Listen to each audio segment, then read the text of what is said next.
Perkenalkan nama saya Muhammad Zainal dari Universitas 705 dengan 1030 123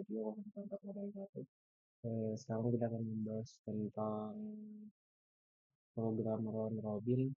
Kita mulai dengan headernya. Di headernya itu ada TFD track elemen queue yang namanya itu address. Yang membuka elemen queue yaitu dari di start elemen queue itu ada info yang ada info dan yang info type dengan nama info dan address dengan nama address dan next. Nah, untuk start info type itu berisi string nama dan integer type. Untuk struct key-nya itu ada head, ada address head dan address tail. Nah, untuk nama dan untuk procedure dan functionnya seperti berikut: ada get, ada create queue, ada new element queue, ada enq, deq, proses, is empty dan print queue. Kita akan masuk ke bagian ini. Kita mulai dari yang pertama, mulai dari void dari program create queue. Jadi program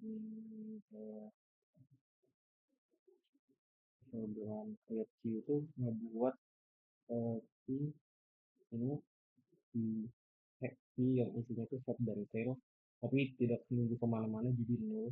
Jadi dia tidak menunjuk ke siapa-siapa.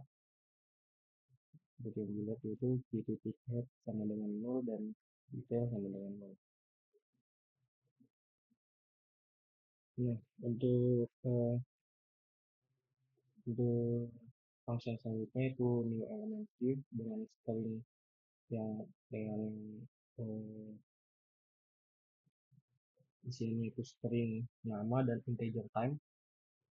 Dia itu basic address R sama dengan new element queue. Nah, R info titik nama sama dengan nama dan R info titik time sama dengan time yang ada di parameternya.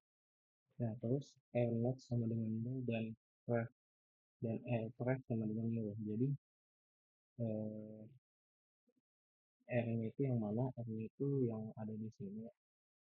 Ini yang P1, P2 dan P3 itu termasuk sembarang R. Jadi dia tidak tinggi kemana-mana. Jadi ini masih dari seperti ini. Dari sini. Di belakangnya juga masih garis, belum bisa menunjuki siapa-siapa karena masih nol. Nah, ini adalah main CPP-nya. Ini adalah mainnya. Seperti yang bisa dilihat, kita bakal melihat ini adalah pemasukan yang sudah saya buat. Nah, jadi kita tentukan masukkan banyak data. Jadi banyak data yang saya masukkan itu ada 3, yaitu row 1, row 2, dan row 3, dan bilangan buat kuantumnya itu 5. Nah, seperti yang terlihat di sini, yang row 1 itu P1 ada 10, row 2 nya itu P2 ada 20, dan row 3 nya itu P7. Kalau di sini harus di sini boleh kita buat yang baru ini.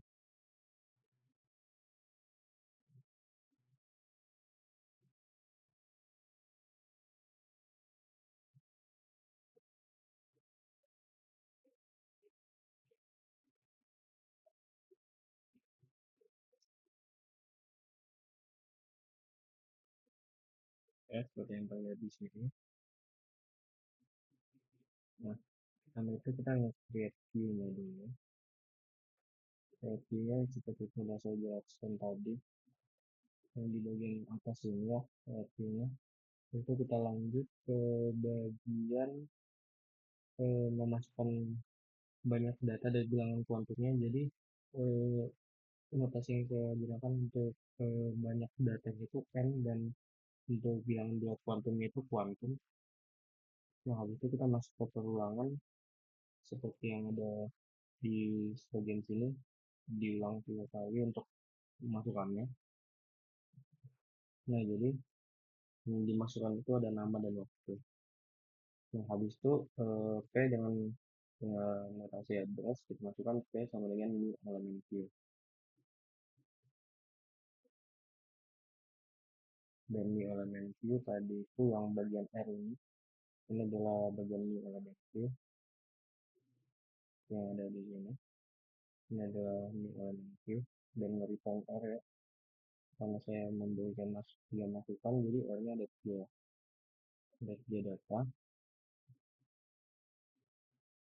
Saya lanjut ke bagian NQ. NQ itu kita mulai dari yang pertama karena is empty kan, is empty key. Jadi key-nya ini kan di awal-awal kan masih di bagian ini ya,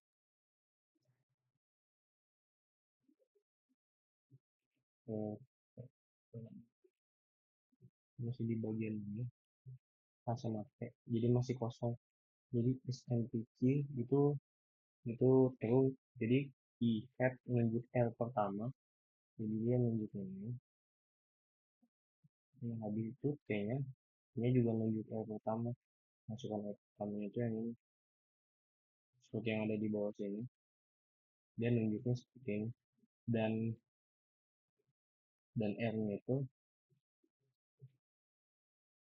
dan R-nya ini masih belum nunjuk ke siapa-siapa. Jadi di sini 0, di bagian sini juga 0. Seperti ini. Nah, terus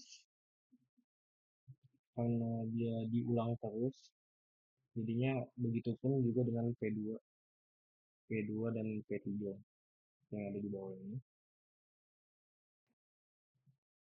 Jadi P1 ini udah termasuk Q itu sendiri. Nah, ini untuk masukan keduanya. Masukan keduanya diulang lagi dulu. Dan karena sudah kosong Q-nya, jadi kita ngeliat ke bawahnya. Nanti ref itu sama dengan titel. Hmm. Ref sama dengan titel berarti yang ini.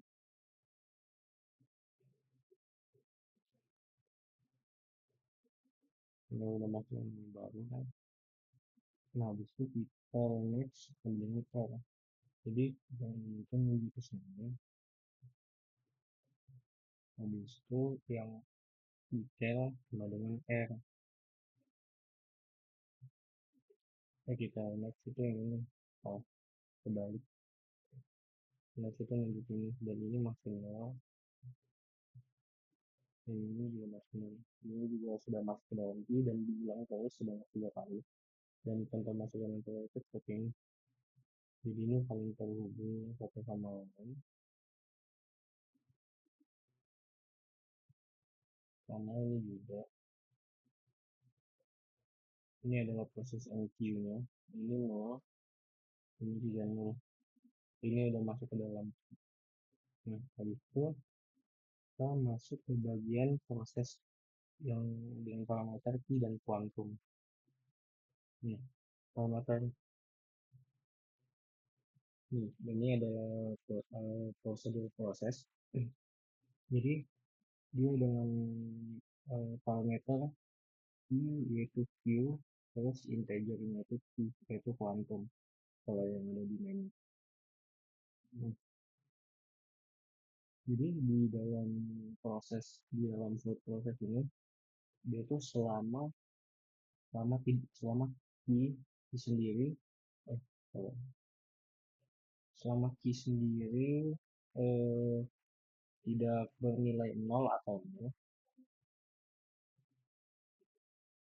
bernilai atau 0, dia bakal terus berulang atau looping secara terus menerus.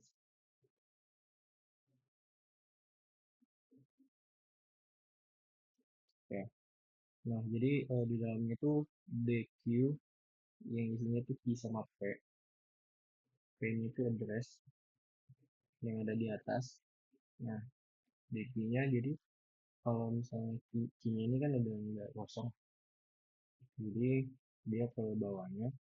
key head sama dengan key tail, dan key head tidak sama dengan nol. Key head sama dengan key tail nggak ini di sini? Enggak kan? Key headnya itu P1 dan key tailnya dia P3. Jadi kondisi yang ini salah. Dan kita masuk ke kondisi terakhir. Yang dimana berarti benar. Jadi ini benar. Jadi untuk kondisi terakhir ini benar. Habis itu kita lanjut ke R sama dengan key head. Berarti R itu yang benar sama dengan key head. Habis itu key head sama dengan R next. Jadi dia nunjuk ke ini.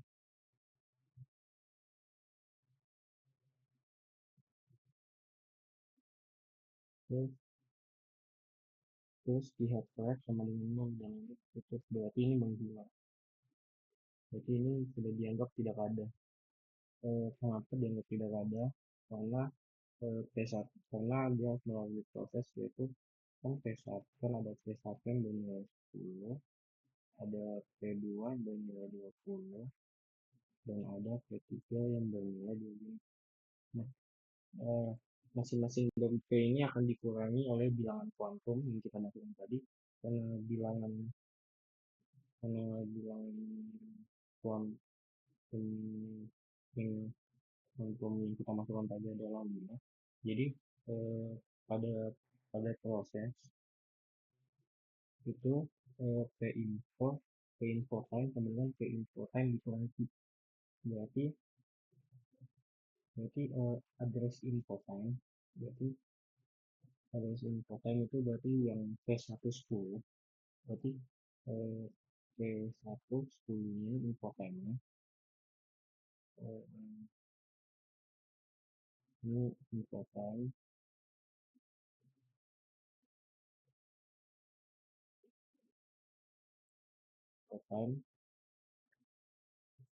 dikurang bilangan kuantum di saya akan nulis di sebagai timbangannya. Nah, berarti 10 dikurang 5. Nah, berarti 10 dikurang 5 sama dengan 5.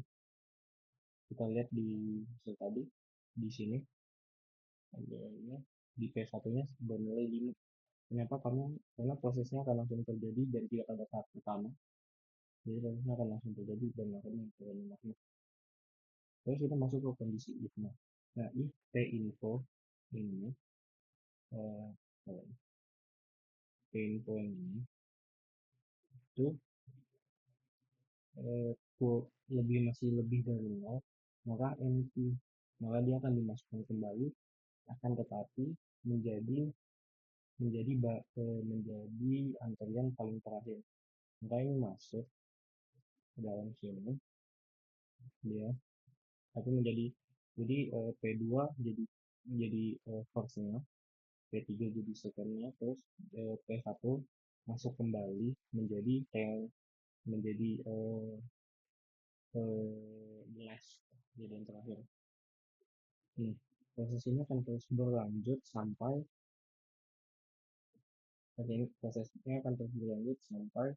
eh, sampai eh, sampai kosong, sampai habis, sampai nilai dari semuanya itu habis. Ya, terus jadi terus proses itu akan terus lanjut menjadi 20. Ini kan P1-nya 5 kembali. Nah, terus ini 20 bakal dikurangi 5 karena dia belum 0, masih lebih dari 0, maka dia akan kembali ke akan masuk kembali tapi sebagai inputan terakhir. Nah, dan P3 akan menjadi first-nya, key head first. Nah, proses itu akan terus berulang, dan P1-nya udah habis, jadi nggak ada yang bisa diinput dan langsung selesai. Yaitu langsung selesai. Ya, itu sekian penjelasan dari saya. Mohon maaf bila ada kesalahan. Terima kasih.